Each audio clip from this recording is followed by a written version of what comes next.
यह शादी न मोहब्बत का नतीजा थी न खुशी का। यह तो सिर्फ गरीबी और मजबूरी का एक कड़वा फैसला था। अरीशा के वालिद इतने तंगहाल थे कि सोचा बेटी का बोझ उतार दें, उसका निकाह कर दें। मगर अरीशा की तकदीर शायद अभी भी कड़वी ही थी। उसका शौहर समीर पूरा दिन खेतों में जान लगाता और अरीशा लोगों के घर झाड़ू पोछा करती थी। दिन रात की मेहनत के बावजूद उनकी जिंदगी में सुकून नाम का नहीं था। शादी को अभी 2 साल भी नहीं हुए थे कि एक दिन समीर खेतों में काम करते वक्त एक पुराने दरख्त से गिर गया। चोट इतनी गहरी थी कि उसकी जान बच न सकी। जब यह खबर अरीशा तक पहुंची तो उसके पैरों के नीचे से जमीन खिसक गई। एक लम्हे में उसकी पूरी दुनिया बिखर गई थी। मगर दुख का यह सिलसिला यहीं खत्म नहीं हुआ। उसके वालिदैन, जो पहले ही उसे बोझ समझते थे, अब उसे और भी बड़ा मसला समझने लगे। गांव के लोग उस पर ताने कसने लगे, अरे बेवा औरत का तो जीना ही अजाब है। अरीशा का दिल टुकड़े टुकड़े हो गया। अब उसकी जिंदगी और भी जालिम हो गई थी। दिन में दूसरों के घर काम करती, कभी खेतों में फसल काटती, कभी लकड़ियां इकट्ठा करके बेचने की कोशिश करती। उसके हाथों पर मेहनत के निशान साफ दिखते थे और चेहरे पर गम की लकीरें गहरी होती जा रही थीं।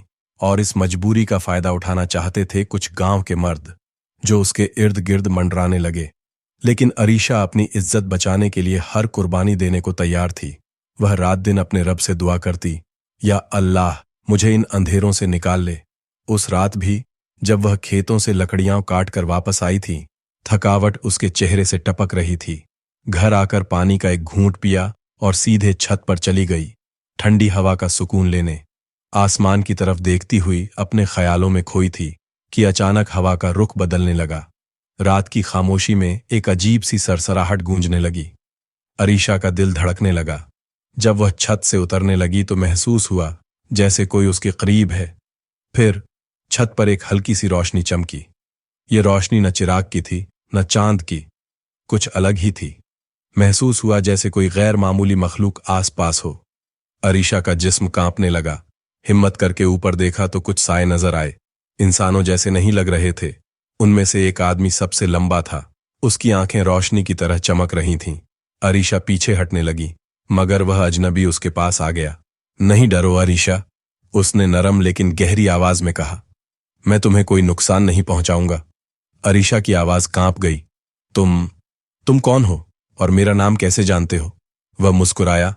यह सवाल का वक्त नहीं, बस इतना समझ लो, तुम अकेली नहीं हो। उसका जिस्म भंवर बन गया। फिर उस आदमी ने कुछ पर्चियां हवा में फूंकी और अरीशा बेहोश होकर गिर पड़ी।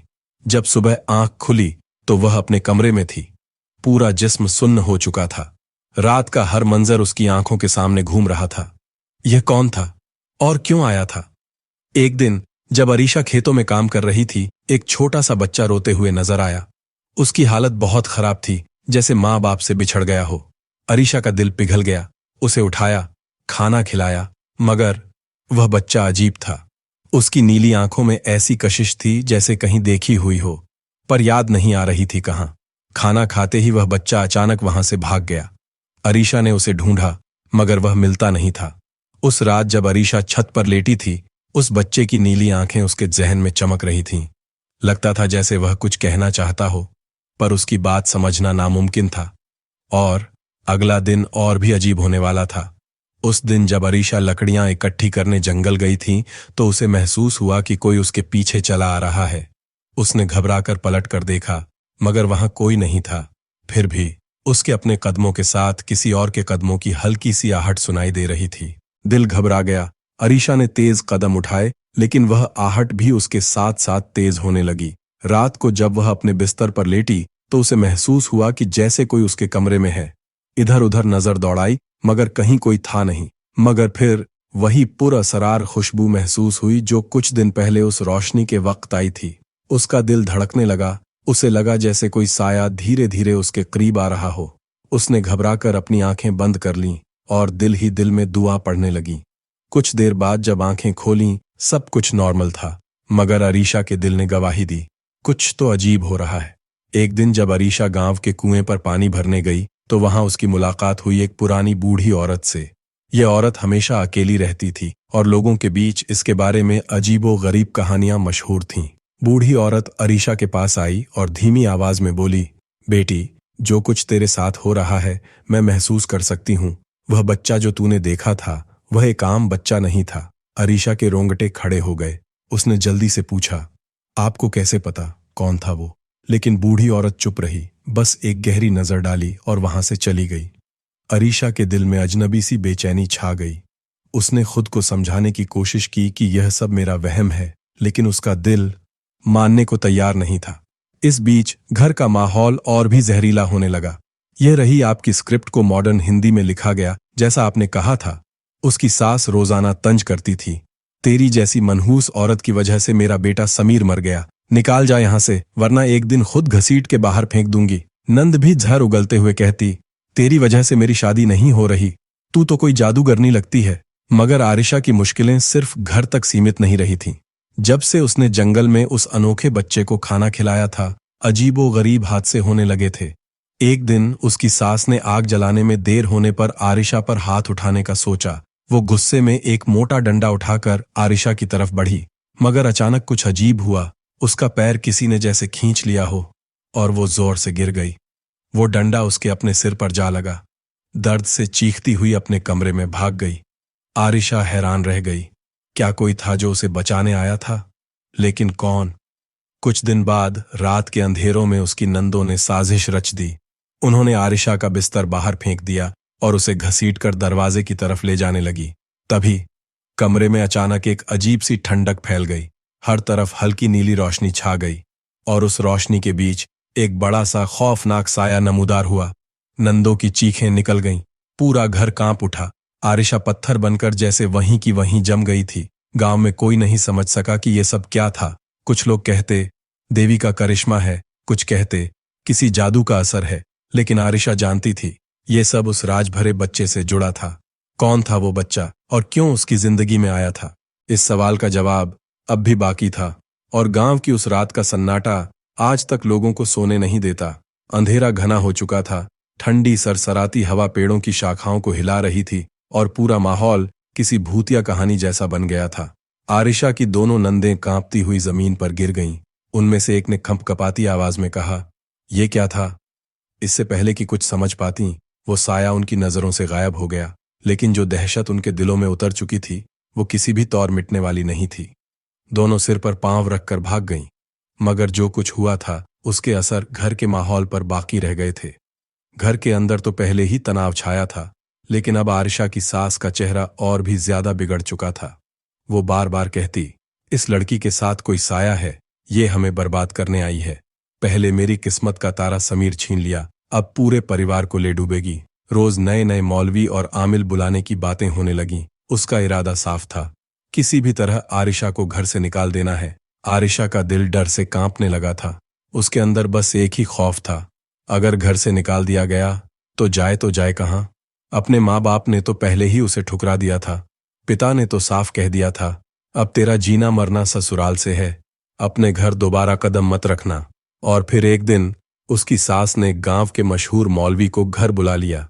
मौलवी ने दरवाजा पार करते ही कहा, इस लड़की पर किसी बड़ी मनहूस साया का असर है, जितनी जल्दी हो इसे घर से निकाल दो। बस फिर तो सास ने फैसला कर लिया। उस रात जब अंधेरा गांव को निगल रहा था, आरिशा को जबरदस्ती घर से धक्के मार के बाहर निकाल दिया गया। आरिशा झार झार रोती रही, पांव पकड़ती रही, अम्मो मुझे मत निकालो, मेरे पास रहने को और कोई जगह नहीं है। लेकिन सास का दिल पत्थर बन चुका था।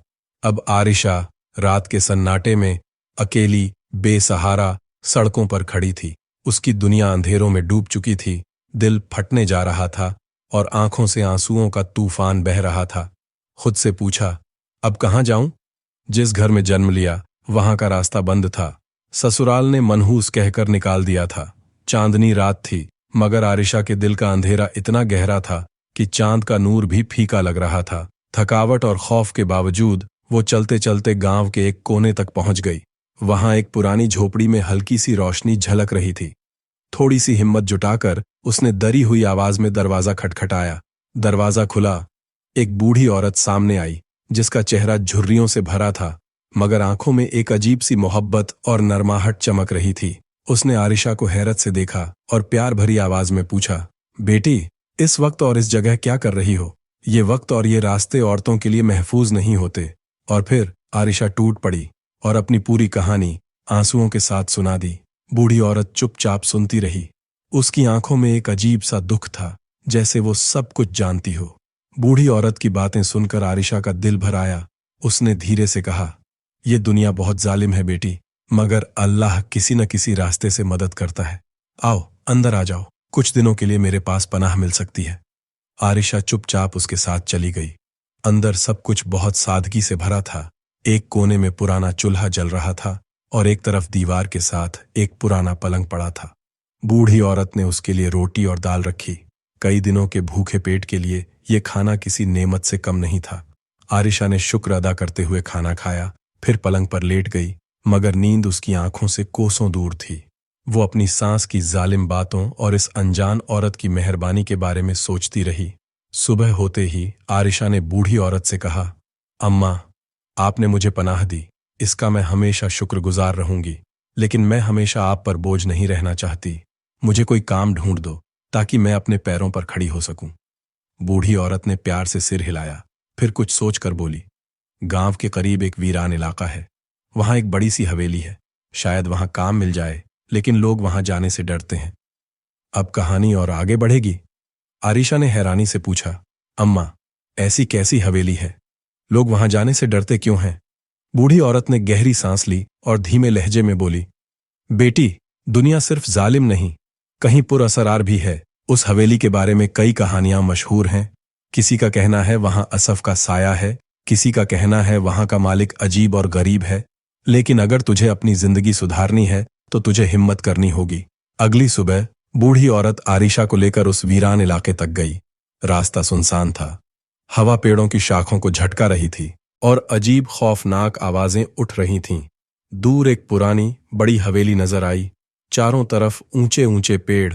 हवेली की दीवारें पुरानी और टूटी फूटी, लेकिन एक शान अब भी छुपी हुई थी। बूढ़ी औरत ने दरवाजे पर दस्तक दी। कुछ लम्हों बाद एक पुरानी नौकरानी ने दरवाजा खोला। उसने उन्हें अंदर बुलाया और कहा, मालिक ऊपर हैं, वो तुमसे खुद बात करेंगे। हवेली के अंदर का मंजिर और भी खौफनाक था। हर तरफ धूल, खाली कमरे और दीवारों पर लटकती हुई तस्वीरें, जिनमें अजीब सी आंखों वाले लोग थे। मालिक, एक दरमियानी उम्र का आदमी, एक बड़े कमरे में बैठे थे। उसकी आंखों में कुछ अजीब सी खींच थी, जैसे वो किसी राज का रास्ता हो। उसने आरिशा से कहा, तुम्हें यहाँ काम करना होगा, सफाई, खाना बनाना और हवेली का ख्याल रखना, लेकिन याद रहे हवेली के कुछ हिस्से मना हैं, खासकर ऊपर की मंजिल। आरिशा ने सिर हिला दिया। उसके पास कोई और रास्ता भी तो नहीं था, लेकिन उसे ये नहीं पता था कि जिस हवेली को वो अपनी नई पनाह समझ रही थी, वो उसके लिए एक और बड़े तूफान का आगाज थी।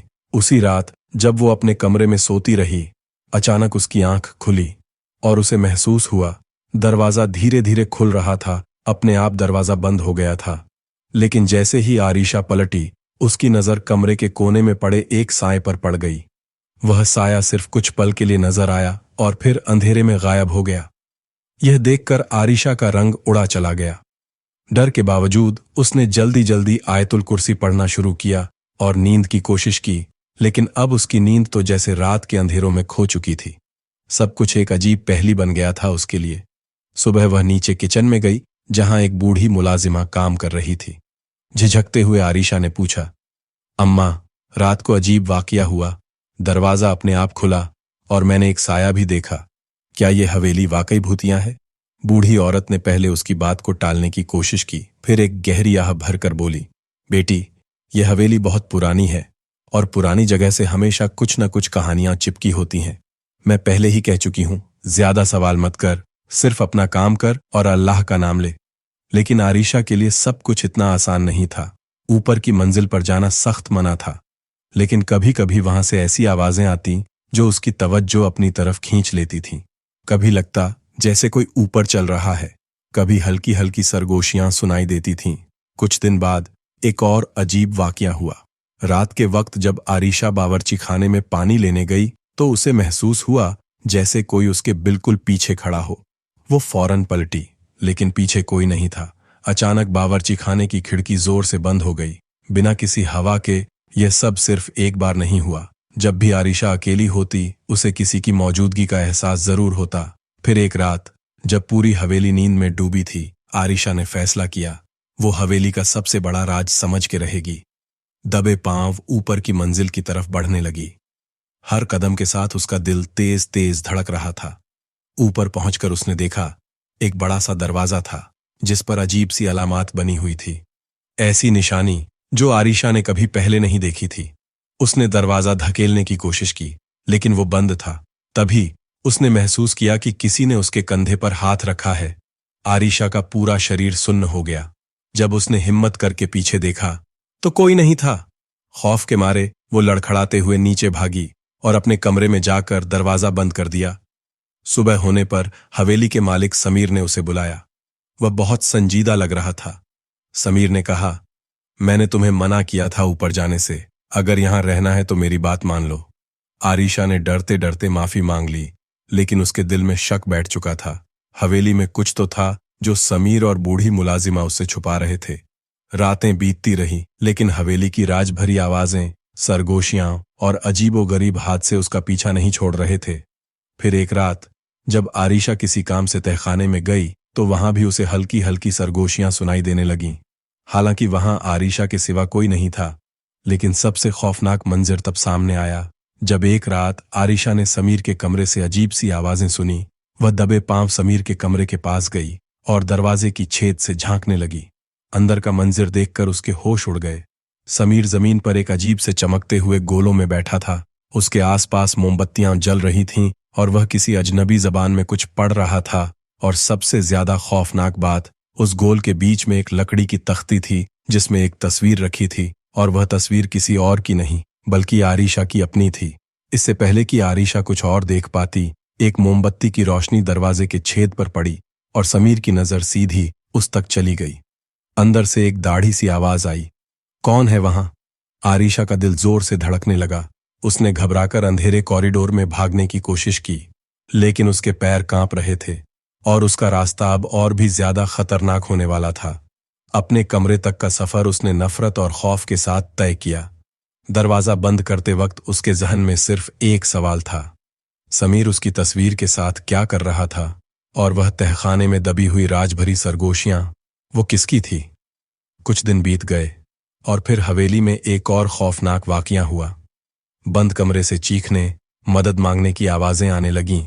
वो आवाज किसी आदमी की थी जो बार बार अल्लाह का वस्ता देकर अपनी रिहाई की गुहार लगा रहा था। आरिशा, जो अब तक हवेली के राज चुपचाप सह रही थी, इस बार चुप रहना बर्दाश्त नहीं कर पाई। वो धीरे धीरे बंद कमरे के करीब पहुंची और दरवाजा धकेलने लगी, लेकिन दरवाजे पर एक मजबूत ताला लगा था।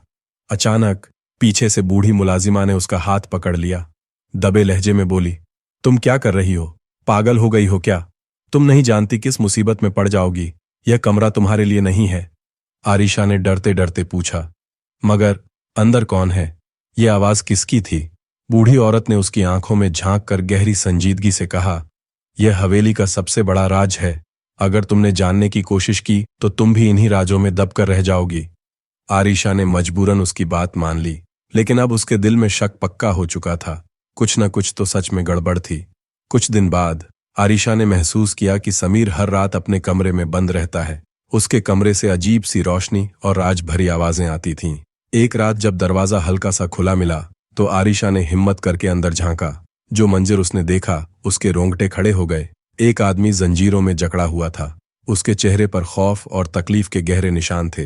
अंधेरा होने की वजह से आरिशा उसका चेहरा साफ नहीं देख पाई, लेकिन उसका दर्द महसूस कर सकती थी। उसने हल्के से पूछा, तुम कौन हो? यहां क्या कर रहे हो?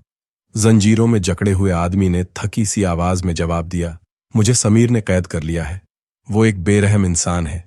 अपने फायदे के लिए हम लोगों की जिंदगी से खेलता है। आरिशा ने हैरानी से पूछा, अम्मा, ऐसी कैसी हवेली है? लोग वहां जाने से डरते क्यों हैं? बूढ़ी औरत ने गहरी सांस ली और धीमे लहजे में बोली, बेटी, दुनिया सिर्फ जालिम नहीं, कहीं पुरअसरार भी है। उस हवेली के बारे में कई कहानियां मशहूर हैं। कुछ कहते हैं वहां असफ का साया है, कुछ कहते हैं वहां का मालिक अजीबो गरीब है। लेकिन अगर तुझे अपनी जिंदगी सुधारनी है तो तुझे हिम्मत करनी होगी। अगली सुबह बूढ़ी औरत आरिशा को लेकर उस वीरान इलाके तक गई। रास्ता सुनसान था। हवा पेड़ों की शाखाओं को झटका रही थी और अजीब खौफनाक आवाजें उठ रही थीं। दूर एक पुरानी बड़ी हवेली नजर आई। चारों तरफ ऊंचे ऊंचे दरख्त, हवेली की दीवारें पुरानी और टूटी फूटी, लेकिन एक शान अब भी छिपी हुई थी। बूढ़ी औरत ने दरवाजे पर दस्तक दी। कुछ लम्हों बाद एक पुरानी नौकरानी ने दरवाजा खोला। उसने उन्हें अंदर बुलाया और कहा, मालिक ऊपर हैं, वो तुमसे खुद बात करेंगे। हवेली के अंदर का मंजिर और भी खौफनाक था। हर तरफ धूल, खाली कमरे और दीवारों पर लटकती हुई तस्वीरें, जिनमें अजीब सी आंखों वाले लोग थे। मालिक, एक दरमियानी उम्र का आदमी, एक बड़े कमरे में बैठे थे। उसकी आंखों में कुछ अजीब सी खिंचाव थी, जैसे वह किसी राज का रास्ता हो। उसने आरेशा से कहा, तुझे यहाँ काम करना होगा, सफाई, खाना बनाना और हवेली का ख्याल रखना। लेकिन याद रहे, हवेली के कुछ हिस्से मना हैं, खासकर ऊपर की मंजिल। आरेशा ने सिर हिला दिया।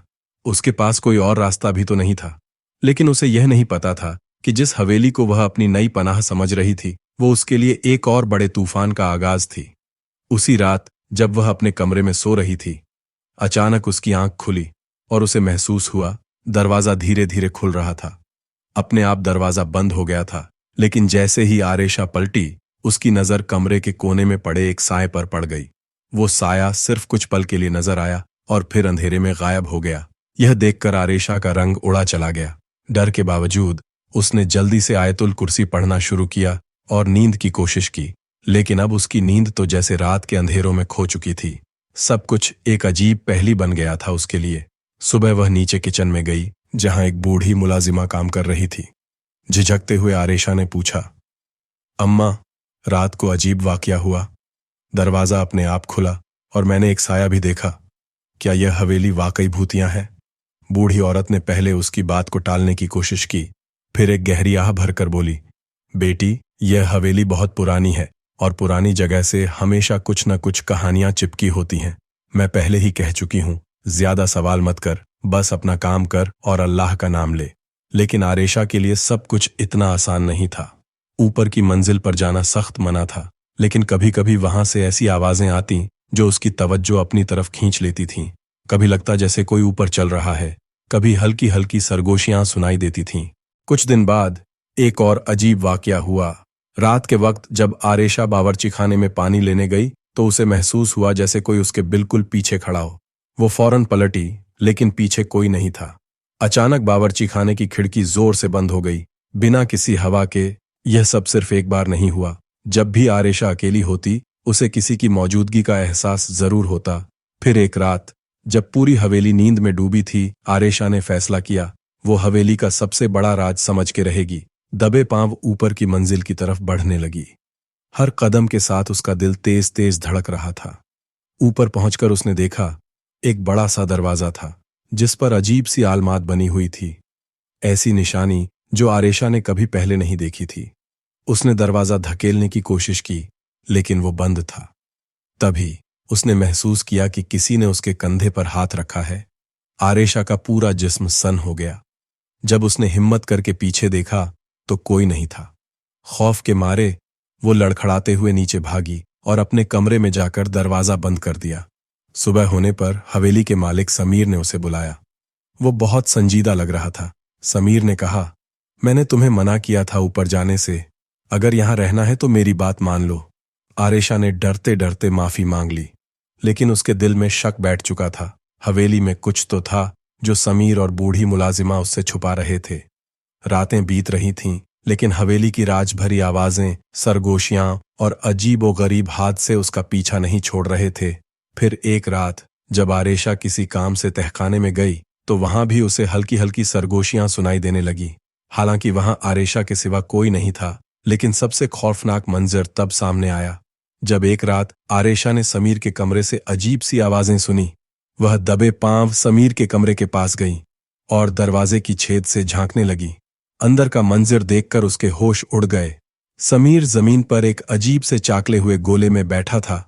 उसके आसपास मोमबत्तियां जल रही थीं और वह किसी अनजान जबान में कुछ पढ़ रहा था। और सबसे ज्यादा खौफनाक बात, उस गोल के बीच में एक लकड़ी की तख्ती थी जिसमें एक तस्वीर रखी थी, और वह तस्वीर किसी और की नहीं बल्कि आरेशा की अपनी थी। इससे पहले कि आरेशा कुछ और देख पाती, एक मोमबत्ती की रोशनी दरवाजे के छेद पर पड़ी और समीर की नजर सीधा उस तक चली गई। अंदर से एक दाढ़ी सी आवाज आई, कौन है वहां? आरेशा का दिल जोर से धड़कने लगा उसने घबराकर अंधेरे कॉरिडोर में भागने की कोशिश की, लेकिन उसके पैर कांप रहे थे और उसका रास्ता अब और भी ज्यादा खतरनाक होने वाला था। अपने कमरे तक का सफर उसने नफरत और खौफ के साथ तय किया। दरवाजा बंद करते वक्त उसके जहन में सिर्फ एक सवाल था, समीर उसकी तस्वीर के साथ क्या कर रहा था? और वह तहखाने में दबे हुए राजभरी सरगोशियां, वो किसकी थी? और वो तहखाने में दबे हुए रहस्यमय सरगोशियां, वो किसकी थीं? कुछ दिन गुजर गए और फिर हवेली में एक और खौफनाक घटना घटी। बंद कमरे से चीखने, मदद मांगने की आवाजें आने लगीं। वो आवाज किसी आदमी की थी जो बार बार अल्लाह का वास्ता देकर अपनी रिहाई की गुहार लगा रहा था।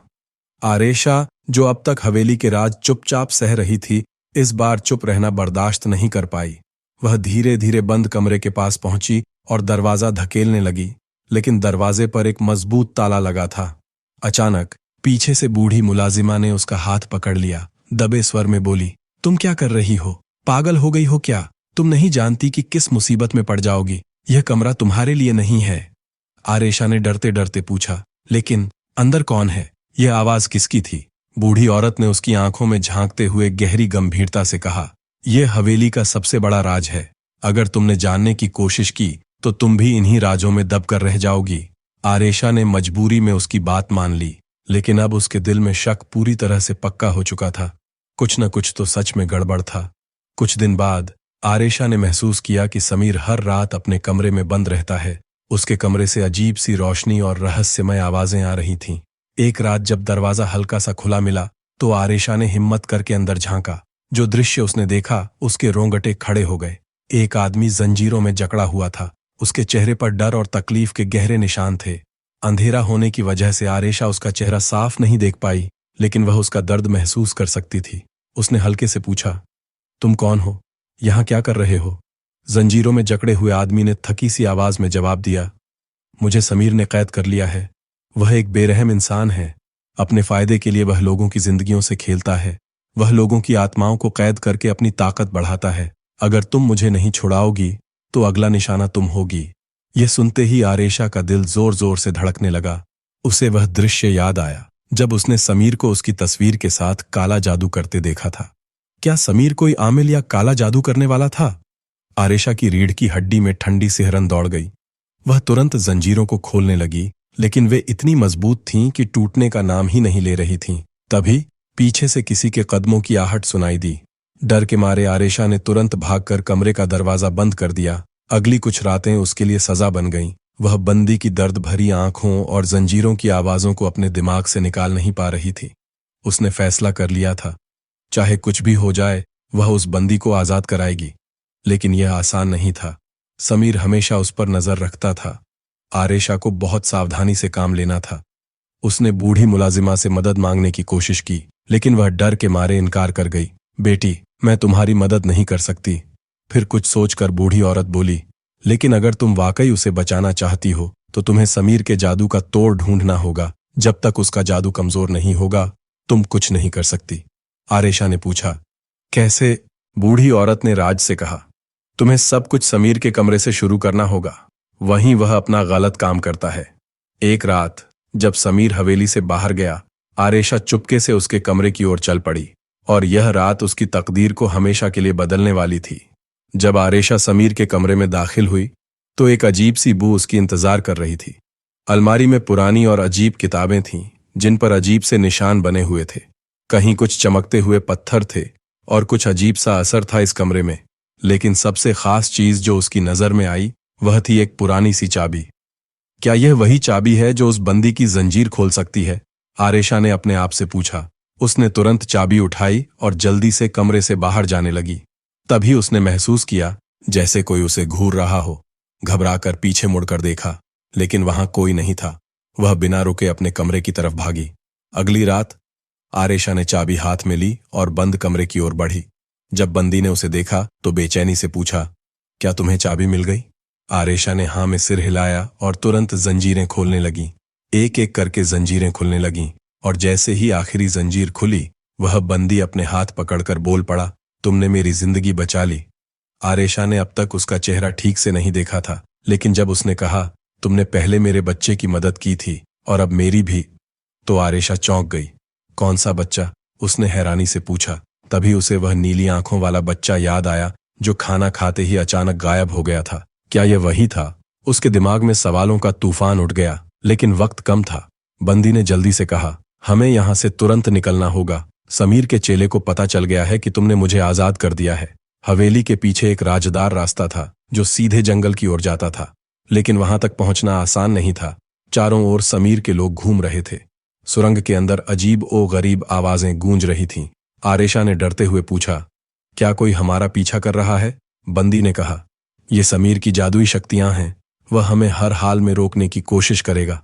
और फिर समीर का काला साया सामने आ गया। गुस्से से चीखते हुए बोला, तुम मुझे नहीं रोक सकते।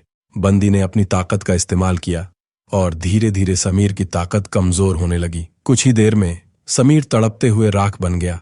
उसके सारे काले साए धुआं बनकर हवा में उड़ गए। इसके बाद बंदी, जो असल में एक नेक जिन था, ने आरेशा से गुजारिश की, क्या तुम मेरे साथ रहना चाहोगी? डर और खौफ के बाद अब आरेशा के दिल में एक नई जिंदगी की उम्मीद जाग चुकी थी। उसने मुस्कुराकर हाँ कह दिया। दोनों ने एक दूर के गांव में जाकर सुकून भरी जिंदगी बसाई। कुछ वक्त बाद आरेशा को महसूस हुआ वह मां बनने वाली है। यह खुशी उसकी जिंदगी का सबसे खूबसूरत मोड़ था। अब उसकी हर सुबह मोहब्बत, सुकून और शुक्र से भरी हुई थी और वह हर दिन अपनी नई जिंदगी की नेमतों का शुक्र अदा करती थी।